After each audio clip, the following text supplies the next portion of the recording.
Rabbi ja'alni muqimas shalah. Ya Allah, jadikan hamba ini mudah menegakkan sholat ya Allah. Ini simbol ketaatan, Pak. Anak-anak kita gimana, Pak? Kita belum tahu anak kita nanti mudah sholat atau enggak. Nah, dalam doa ini lengkap. Nabi Ibrahim sudah ngajari kalau kita minta baik sama Allah apapun, baik permintaan hal yang baik atau berlindung dari hal yang negatif, sekalian anak-anak kita dimasukkan di situ, Pak. Rabbi ja'alni muqimas shalah wa min dzurriyyati. Nah, Rabbana wa taqabbal doa. Ya Allah, jadikan kami mudah menegakkan sholat dan anak-anakku, dzurriyyatku semua ya Allah, mudahkan mereka menegakkan sholat gitu. Kenapa? Ujian yang dihadapi mereka nanti jauh lebih besar dibanding kita hari ini. Fitnah Dajjal itu semakin banyak muncul, semakin banyak akses untuk bisa menjadi followernya. Hari ini semakin mudah untuk mengikuti sesuatu yang kadang nggak masuk akalnya, Pak. Bismillahirrahmanirrahim. Yang saya muliakan atas nikmat dan izin Allah Subhanahu wa taala pada pagi yang barokah ini, pagi yang wajib kita syukuri, tidak hanya sekedar kehidupan setelah kita dimatikan, tetapi Allah memberikan kepada kita kebaikan iman, nikmatnya yang dengannya tergerak hati kita untuk memenuhi panggilannya. Jamaah yang Allah muliakan, ketika Allah Subhanahu wa taala menyapa hamba-hambanya dengan cinta, maka salah satu cara Allah menyapanya adalah dengan hadir dalam majlis-majlis ilmu. Hadis-hadis yang teks dan redaksinya diawali dengan kalimat innallaha idza ahabba 'abdan. Sesungguhnya Allah itu ketika mencintai hambanya itu punya redaksi yang sangat banyak. Mulai dari kalimat ibtalahu, Allah akan menyapanya dengan episode ujian. Ada pula redaksi yang berbunyi innallaha idza ahabba 'abdan.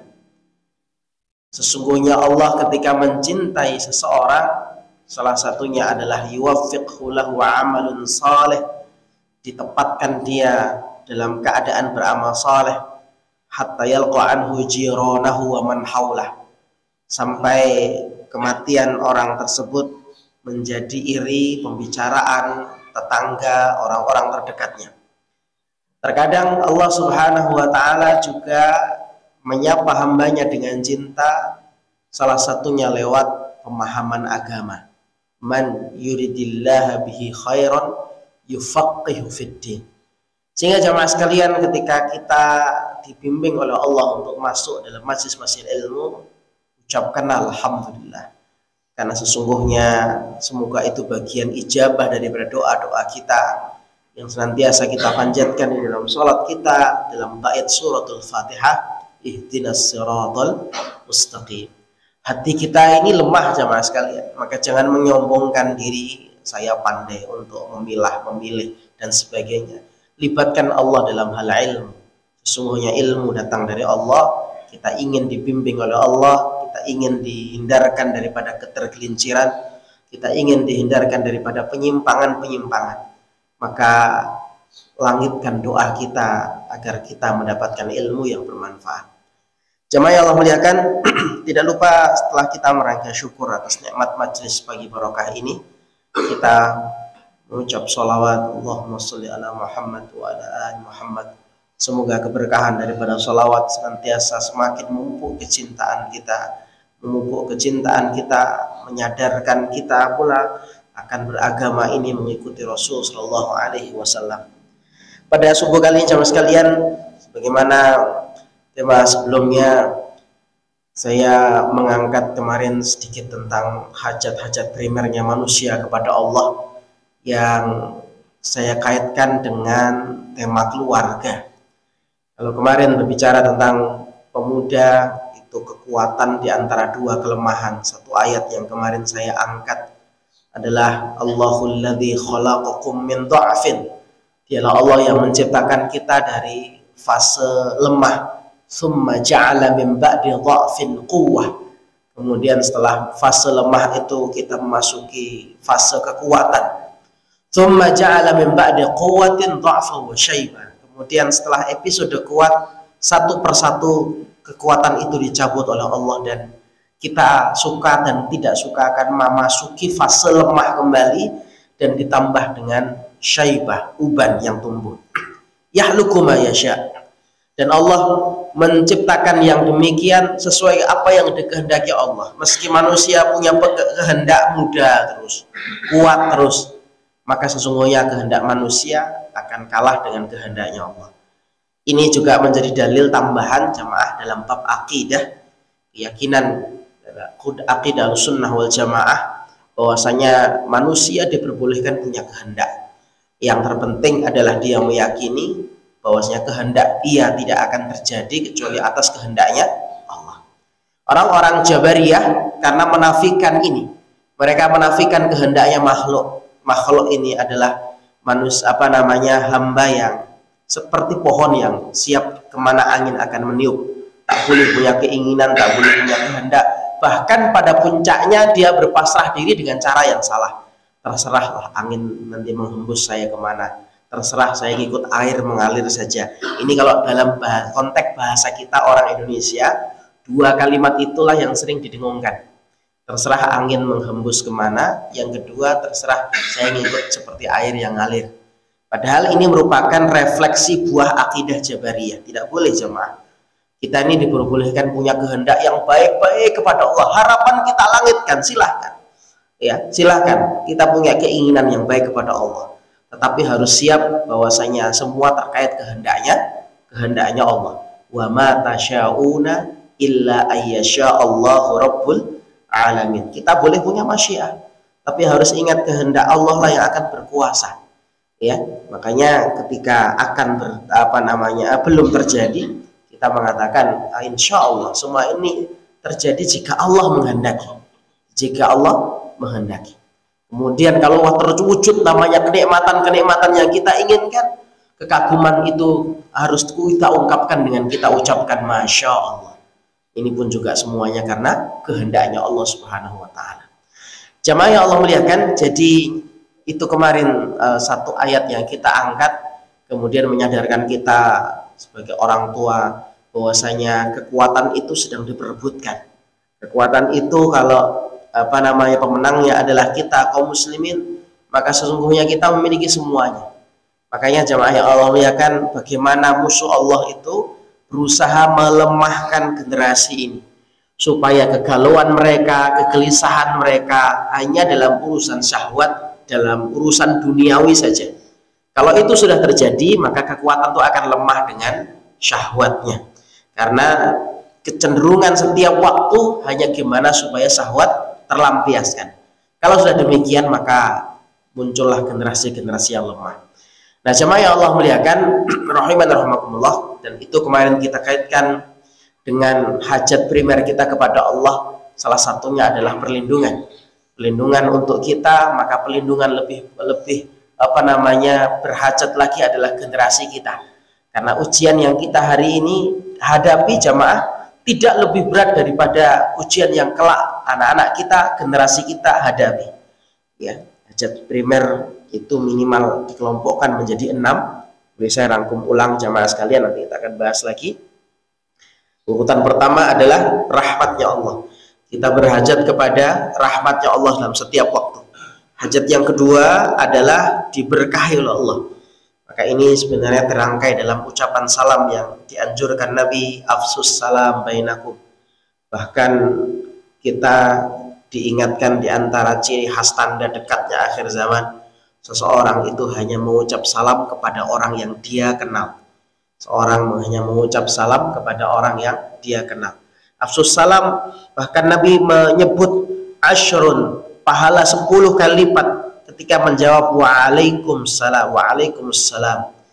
Kemudian mengatakan isyrun, 20 kali lipat kebaikan ketika menjawab waalaikumsalam warahmatullah. Dan Nabi mengatakan thalathun, 30 kali lipat kebaikan untuk kita yang menjawab sempurna waalaikumsalam warahmatullah wabarakatuh. Apa sebab? Dalam salam ini ada 2 hajat primer yang berurutan. Doa agar kita semua sama-sama mendapatkan rahmat dan barokah dari Allah Subhanahu wa ta'ala. Wa rahmatullah wa barakatuh. Hajat yang ketiga adalah ampunan. Kita berhajat setiap waktu, setiap detik Allah berkenan mengampuni dosa kita sengaja maupun tidak. Yang keempat adalah hidayah. Itulah kenapa dalam surah Al-Quran muqaddimahnya juga merupakan hajat primer kita, yaitu Allah menyelipkan satu bait doa, seakan kita diintervensi. Saking berhajatnya kita kepada itu, Allah sayang, kamu butuh ini loh, kamu butuh bimbinganku. Maka kita minimal wajib membacanya 17 kali dalam sholat kita. Dalam bab fikih sampai disebutkan satu hadis Nabi, meskipun ada dua sudut pandang cara memahami hadis ini. La sholata liman lam yaqra bi fatihatil kitab. Kalimat la sholata punya makna dua. Ekstrimnya mengatakan tidak sah sholatnya. Ya, makna pendapat yang kedua hanya tidak sempurna sholatnya, tapi keduanya tidak ada kebaikannya. Baik yang mengatakan tidak sah sholatnya atau yang mengatakan tidak sempurna sholatnya. Liman lam yaqra bi fatihatil kitab, ketika ia tidak membaca fatihatul kitab, yaitu suratul Fatihah. Kenapa seakan dipaksa jemaah? Allah tahu kebutuhan kita, dan kadang kita luput untuk meminta, karena manusia itu ketika dikasih kelonggaran, iya karena abudu wa iya karena nasta'in, ikrar kita untuk ngabdi sama Allah totalitas, ikrar kita untuk minta tolong hanya kepada Allah. Nasta'in kalimatnya umum, minta tolong apa kalian?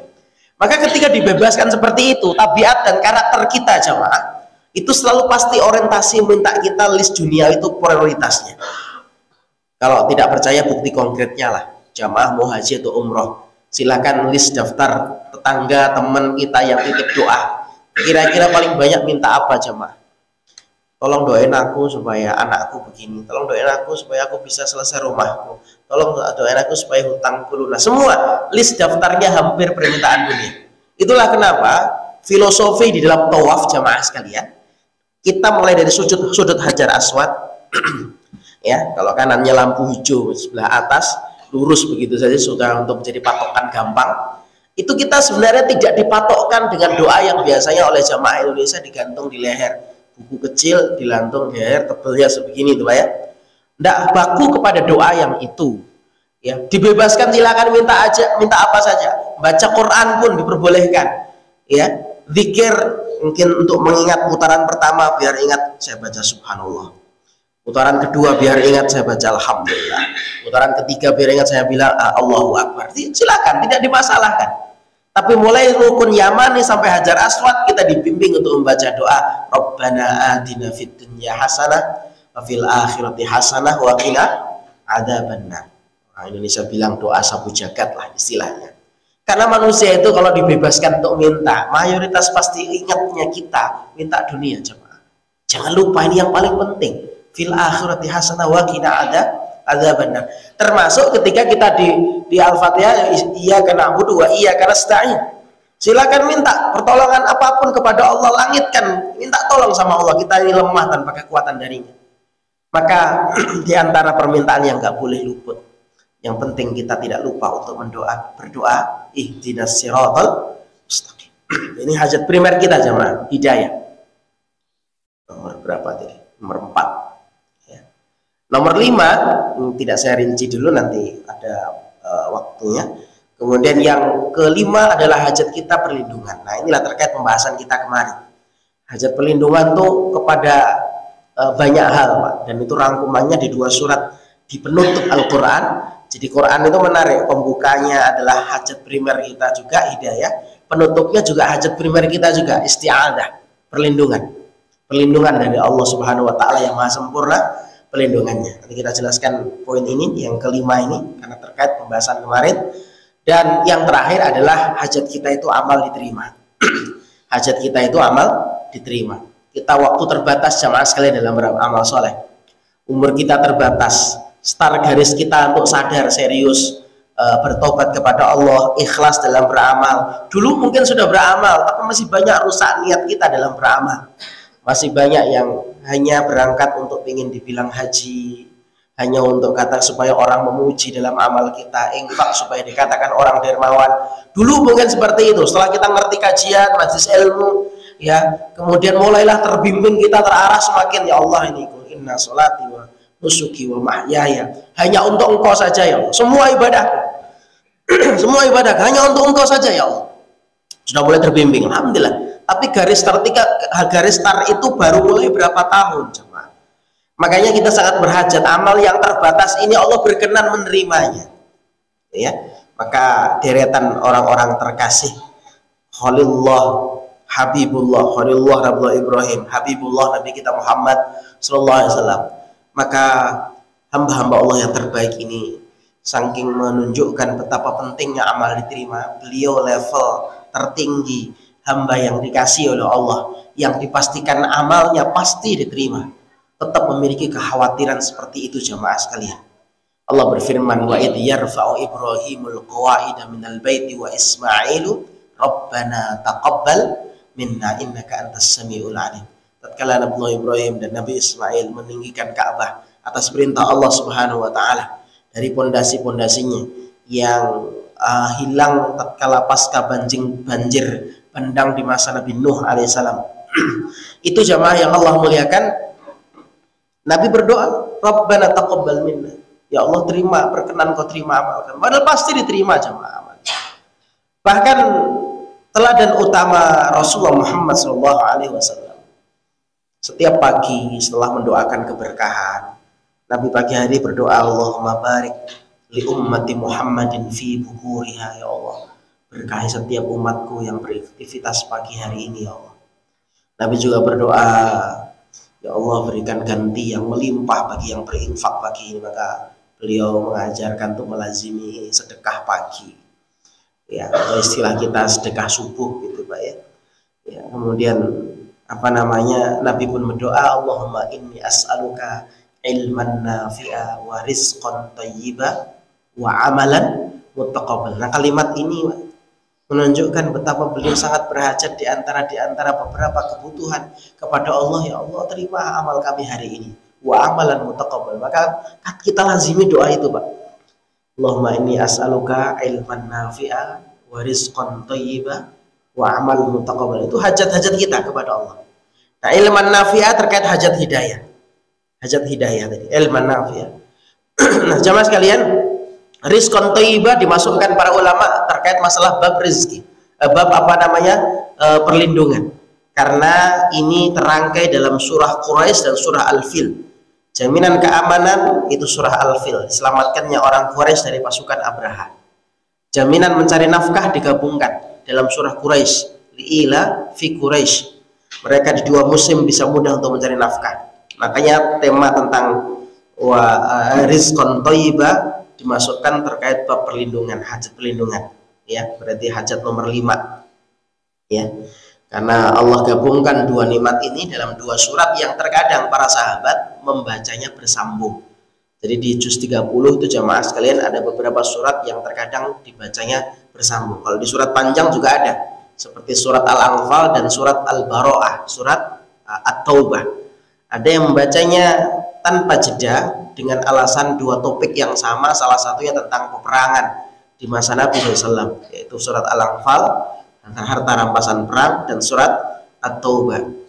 Kalau yang pendek-pendek yang sering dibaca oleh Nabi SAW adalah surat Wadduha dan surat Alam-Nasrah. Selain karena turunnya bersamaan, redaksinya sama, yaitu hiburan untuk Nabi SAW. Sama dengan surat Al-Fil dan surah Quraisy. Dan Nabi tidak mencela ketika ada sahabat yang membacanya nyambung.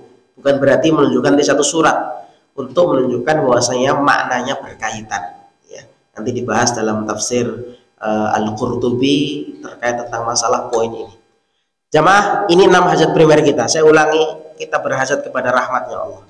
Yang kedua, kita berhajat kepada berkah dari Allah. Hidup kita ini bahagia, kuncinya adalah ketika Allah berkahi hidup kita. Ya, apapun daftar keinginan kita, kalau tidak ada daftar di situ, ya, supaya hidup kita diberkahi, demi Allah, apapun keinginan itu yang antuna semua inginkan, dapat semuanya, tapi jauh daripada keberkahan, maka jauh pula kebahagiaan. Yang ketiga adalah ampunan Allah. Hajat yang kelima adalah hidayah. Hajat keempat hidayah. Hajat yang kelima adalah perlindungan. Dan yang keenam adalah Allah berkenan menerima amal kita. Harapan kita semoga Allah berkenan menerima amal kita. Jamaah sekalian, kita mempertegas poin yang kelima karena terkait pembahasan generasi kemarin yang berhajat kepada perlindungan. Pelindungan itu adalah ikhtiar puncak.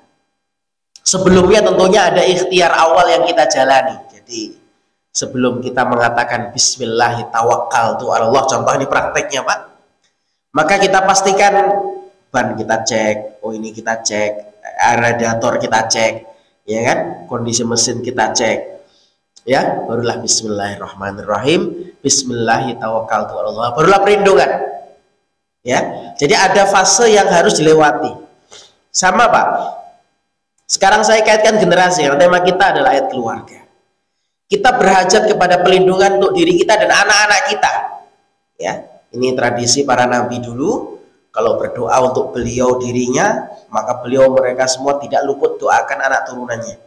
Itu jadi terangkai dalam satu bait doa Pak. Contoh yang paling banyak saya sebutkan dua sosok. Yang pertama adalah Hannah. Ya, jadi ini di zaman yang berbeda-beda Pak ya. Hannah itu adalah ibunya Maryam. Hannah, istrinya Imran. Ketika lahirnya Maryam, maka salah satu yang dilakukan oleh Maryam adalah mendoakan perlindungan untuk anaknya. Jadi hajat primer anak kecil itu atau anak yang belum balik terutama adalah banyak-banyak dimintakan perlindungan kepada Allah. Meskipun para ulama membagi dua cara meminta perlindungan. Ya. Sebagian besar mazhab Syafi'i itu mengambil dalil-dalil tentang adzan dan iqamah pada telinga bayi. Ya, sebagian besar. Ya. Dengan alasan bahwasanya ini esensi daripada adzan adalah juga mengusir setan, ya, karena Nabi SAW menyebutkan ketika adzan berkumandang maka setan akan lari terbirit-birit, maka digunakanlah lafaz adzan untuk perlindungan, ya. Maka sebagian mazhab Syafi'i mengadzani bayi telinga kanan dan kemudian telinga kiri dikomati, sebagian, tapi tak semua Pak, tak semua, ya. Sebagian lagi mengikuti madhab Ahmad bin Hambal dalam sisi ini, di mana perlindungannya tak menggunakan adzan, karena meyakini al-adzan i'lamu bidukhuli waktu sholat. Adzan syariatnya hanya sekedar untuk mengumumkan waktu sholat telah masuk, tidak untuk yang lain, tidak untuk bayi dan tidak untuk urusan di kuburan. Ini sebagian madhab Syafi'i. Saya beberapa kali pernah meng-cross check tentang poin ini, apakah tidak semua mazhab Syafi'i, ternyata benar tidak semua. Seperti di Indonesia ada para asatidzah, para ulama yang mungkin bermadzhab Syafi'i yang background pendidikannya rata-rata dari Mesir. Kalau dari Mesir rata-rata bermadzhab Syafi'i, meskipun tak semua, tapi mayoritas besar bermadzhab Syafi'i. Kalau asatidzah yang mungkin backgroundnya Saudi, mayoritas bermadzhab Hambali. Itu harus kita pahami perbedaan itu jamaah, supaya nggak kaget asatidzah ini berpendapat seperti ini. Oh, wajar, beliau alumni mana begitu ya. Ya, karena madhabnya biasanya otoritas para masyayikhnya sesuai dengan tempat-tempat masyaikh. Kalau peta madhab itu jamaah sekitaran Saudi sekarang itu Hambali kebanyakan. Ya, kalau dulu Maliki pertama kali, Maliki sekarang migrasi ke Afrika, ke sekitaran negeri-negeri Maghrib, ya, negeri Maghrib seperti Sudan, Maroko, ya, bermadhab Maliki, madhab Maliki. Ya. Tetapi jamaah sekalian, terkait tentang masalah ini, para masyayikh itu mengajarkan kepada kami, ya, ketika mereka berada di komunitas dan otoritasnya madhab yang lain, ya, terkadang mempersilahkan, silahkan Anda memimpin karena kita berbeda dari sisi itu. Nanti saya tidak kunut, sampean protes, ya. Ya, dan contoh begitu. Kemudian ketika seperti Imam Sudais ketika ke Istiqlal, ya, rekamannya menyebutkan beliau menjaharkan Bismillahnya. Bismillahirrahmanirrahim, ngikutin mayoritas madhab di Indonesia. Padahal beliau ketika menjadi imam di sana Bismillahnya sir. Ya. Begitupun ketika ada kita adakan waktu itu di kedutaan di Sudan, itu diundang ke KBRI para masyayikh yang bermadhab Maliki membaca basmalah ketika menjadi imam. Ketika ditanya oleh para mahasiswa, kenapa Anda baca basmalah? Karena saya mengimami jamaah saya bermadhab Syafi'i. Kalau Maliki sama sekali tak ada basmalah, karena basmalah dianggap bukan surat Al-Fatihah. karena dia hanya pembuka surat. Setiap surat dalam Quran pembukaannya basmalah. Jadi langsung alhamdulillah, sir pun tidak, mazhab Maliki. Nah, saya kembali kepada poin ini jemaah sekalian supaya tidak melebar terkait tentang poin isti'adah ini tentang perlindungan. Para nabi, orang-orang soleh terdahulu itu senantiasa kalau minta yang baik-baik itu pasti melibatkan keluarganya, termasuk bab perlindungan. Maryam didoakan oleh orang tuanya, inni u'idzuha bika wa dzurriyyataha minasyaitonir rajim. Jadi dzurriatnya itu katut, Pak, ikut. Aku mohon ya Allah lindungi bayi ini ya Allah. Nggak selesai di situ, Pak. Dan lindungi seluruh dzurriatnya ya Allah dari seluruh godaan setan yang terkutuk. Nah, ini tradisi orang soleh dulu, Pak. Memohonkan perlindungan untuk anaknya itu sak generasi di bawahnya. Wah, itu dahsyatnya, Pak. Jadi orang tua yang soleh harus memanfaatkan ini. Ya, kan kita nggak ngerti ujian anak-anak kita nanti gimana. Belum tentu berdoa seperti itu, jemaah. Jadi dzurriatnya diborong sekalian. Ya. Nabiullah Ibrahim sekarang yang kedua contohnya. Nabiullah Ibrahim alaihissalam. Jemaah bisa melihat redaksi doa-doa beliau yang membuktikan beliau pasti melibatkan keluarga. Salah contoh redaksinya ada di surat Ibrahim mulai ayat 35 ke bawah. Ya, surat Ibrahim surat yang ke-14. Saya contohkan di antara deretan doa ini dua saja, contoh. Ayat 35 Allah berfirman, wa idz qala Ibrahim rabbi ja'al hadzal balada amina. Ya Allah, jadikan negeri tempat anak-anakku tinggal ini negeri yang aman. Lihat redaksi berikutnya, wajnubni, ni itu untuk saya, saya. Seperti ini sesungguhnya aku. Ni itu i menunjukkan anak saya. Wajnubni, jauhkan dariku ya Allah keburukan ini. Wabaniya, nah ini, dan juga dari anak-anakku jauhkan ya Allah an-na'budal asnam, agar mereka tidak menyembah berhala. Jadi kita berlindung supaya kita tidak syirik, Pak, untuk diri kita.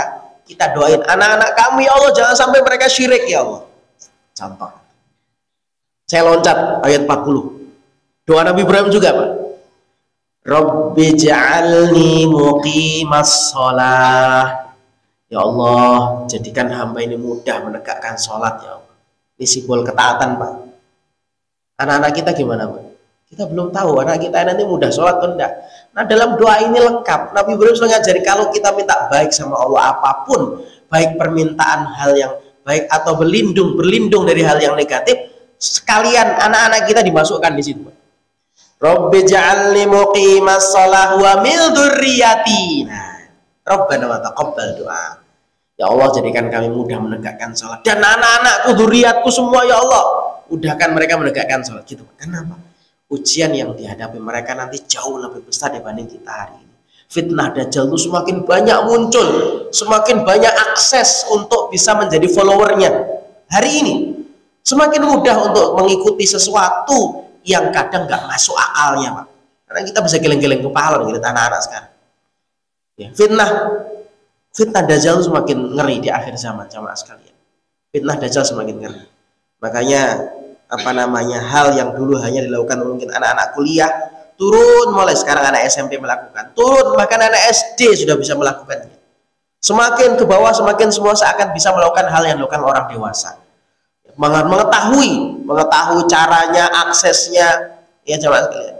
Dulu orang berbicara tentang masalah game berbayar, kemudian bisa bayar sana bayar sini, gesek kartu sana kartu sini untuk membeli aksesorisnya, entah gimana ceritanya.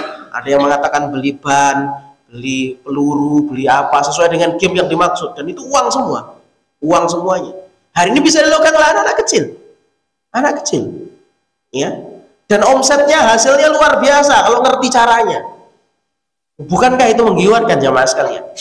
Ya, bahkan mungkin ada yang mewacanakan untuk menjadi kurikulum pada sekolah. Ada yang mewacanakan sampai bayang-bayang ke sana, Pak. Bagaimana coba? Karena jadi gini hari ini, sesuatu yang viral dan sebagainya, itu kemudian akhirnya jadikan referensi dan rujukan. Padahal harusnya kita ngelus dada dan berlindung kepada Allah. Beberapa tahun lalu itu ngetren ada fashion show di jalanan dilakukan di malam hari. Semua orang mensupport seakan-akan, bahkan semua orang melakukan kekaguman. Padahal jamaah sekalian, ini adalah tanda masalah sebuah generasi. Aktivitas kebaikan apa yang dilakukan di malam hari? Ya, bergadang dan sebagainya. La khair, tidak ada kebaikan di dalamnya jamaah sekalian. Sampai pagi terlentang di jalanan dan sebagainya. Ada yang mengangkat dari sisi kreativitasnya, tapi sebenarnya bukan. Ini sebenarnya tanda bermasalah keluarganya. Ya, bermasalah keluarganya. Karena tidak ada tempat yang paling nyaman malam hari istirahat. Yang kedua, tempat nyaman itu selain di masjid adalah rumah. Maka ketika dua tempat ini tidak menjadi tempat nyaman, maka keluarlah mereka ke jalan. Sehingga kalau itu diapresiasi dengan berlebihan, sebenarnya kita telah memaafkan tentang kekurangan diri kita dalam keluarga, sehingga kenapa mereka generasi tidak kasar di rumah-rumah mereka, sehingga mereka lebih senang menghabiskan waktu malam harinya.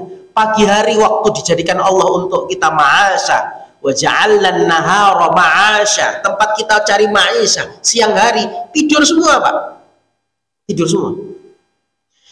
Saya nggak mengamati beberapa akhir ini setelah masa COVID dan 3 tahun ini. Sebelumnya jamaah sekalian, ada kajian saya di daerah ujung Balikpapan. Saya tidak sebutkan gambarannya. Ya, banyak anak-anak yang ya narkobanya luar biasa, Pak. Di Balikpapan ini saya ketika silaturahim ke Mamuju waktu itu, Sulawesi Barat. Saya sholat di masjid Polres di Mamuju, ngobrol dengan beberapa aparat dan sebagainya. Nah, intinya pada ujungnya sampai ke sini narkoba itu dari mana? Dari Balikpapan. Lumayan terbagus di Indonesia jemaah sekalian, karena jalur dari Cina, Malaysia itu akses paling gampangnya di salah satu selat di sini, ya paling gampang. Dan tidak ngerti gimana ceritanya, dan pasti sudah tahu semua sebenarnya.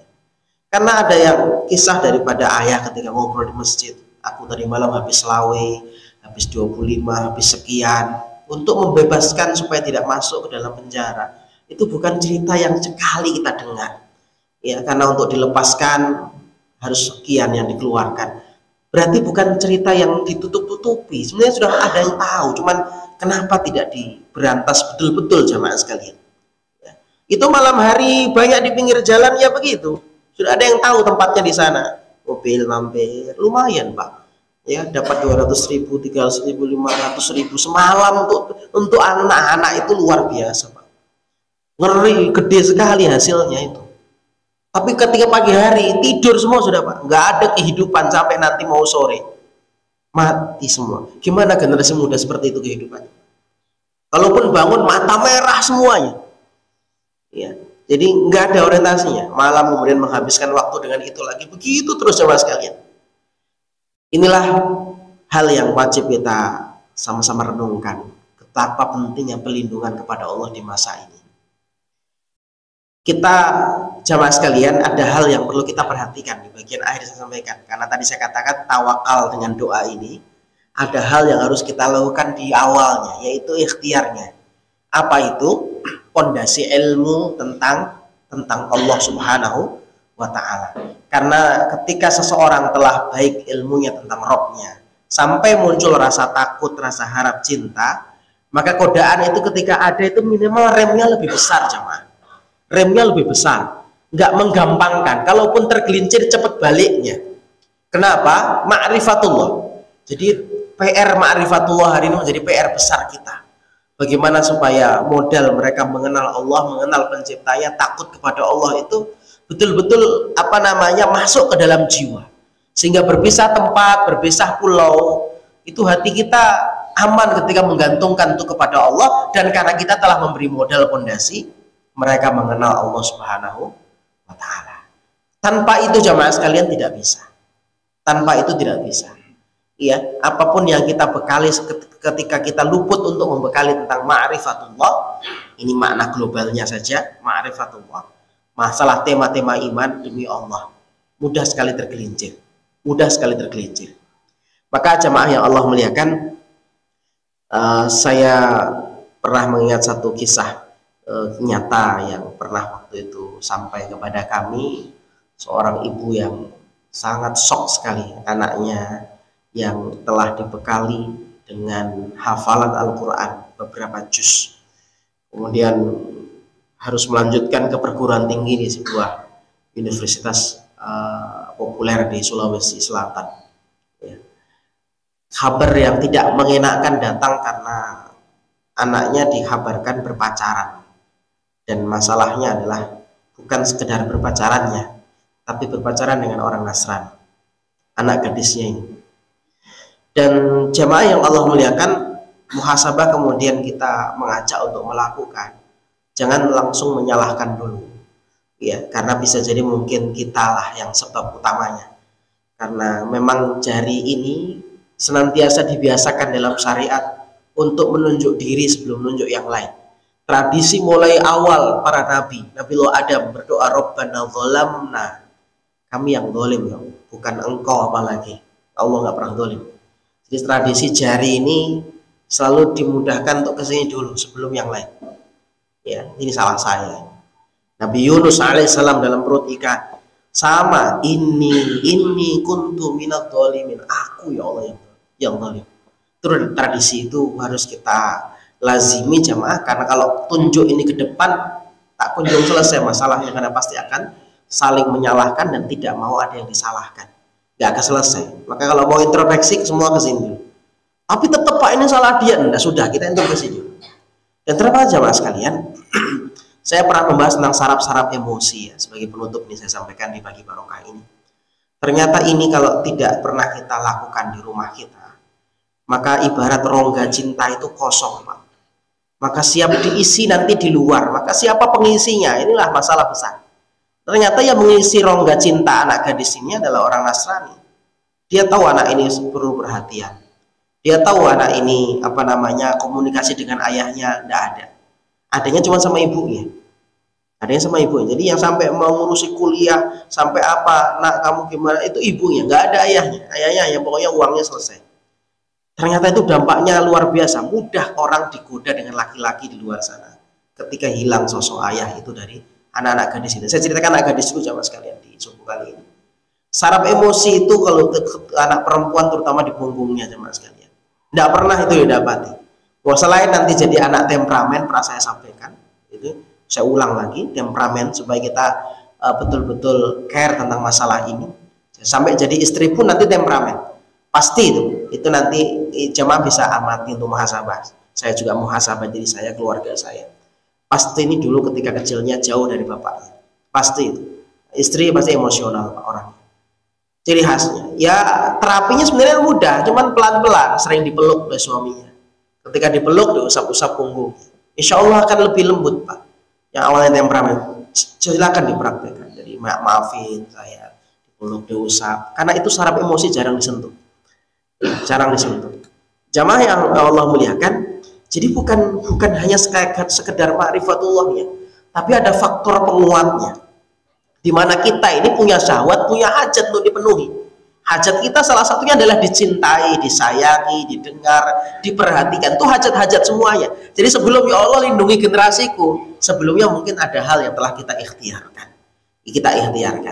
Karena sesungguhnya mudahnya tertarik dengan godaan, karena nggak pernah mendengar kalimat lembut di rumah kita. Sehingga ketika ada kalimat lembut sudah membuat hati terenyuh dan mudah digoda.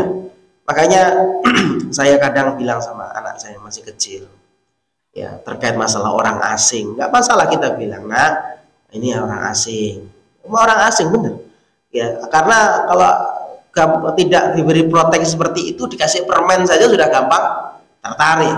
Saya bilang, ayah sayang sama kamu. Kalau ada orang di luar sana yang sayang sama kamu, nah tidak ada yang mengalahkan sayangnya ayah sama kamu. Itu juga benteng kalimat-kalimat seperti ini Pak. Ya kalimat seperti ini tuh benteng, proteksi. Jika ada apa hembusan angin cinta di luar sana, nah tidak terlalu tertarik ya. Ya ada ayahku yang mencintai saya, luar biasa cintanya ayah saya. Nah, ini muhasabah untuk kita, bahwasanya generasi dilindungi itu muhasabahnya adalah berangkat dari kita. Kita yang memperhatikan itu, kita yang memberikan fondasi ilmu tentang Allah, kita yang sering mendoakan mereka.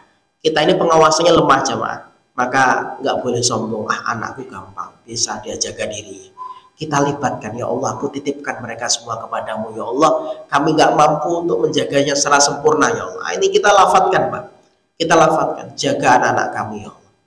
Jemaah yang Allah muliakan, semoga ini menyadarkan saya dan kita bersama akan hajat perlindungan ini, terutama fitnah-fitnah akhir zaman yang semakin bisa menyeret generasi kita kepada kesesatan, bahkan bisa menyeret mereka kepada kebinasaan masa depannya, kebinasaan akalnya, mati akalnya, dan itu semua keburukan yang kita berlindung serius kepada Allah agar tidak menimpa zuriat dan anak-anak turunan kita. Nasihat saya terakhir, kalau kita meminta kepada Allah kebaikan apapun, libatkan keluarga kita. Kalaupun kita berlindung kepada Allah dari keburukan apapun, anak-anakku ya Allah, anak-anakku juga lindungi ya Allah. Ya Allah, lapangkan rezeki kami, anak-anakku juga Allah rizkikan, lapangkan mereka ya Allah. Nah begitu jemaah. Semoga ini kecil tapi bisa kita praktekkan untuk keseharian kita, karena ini tradisi dari orang-orang soleh, para nabi yang tadi saya contohkan.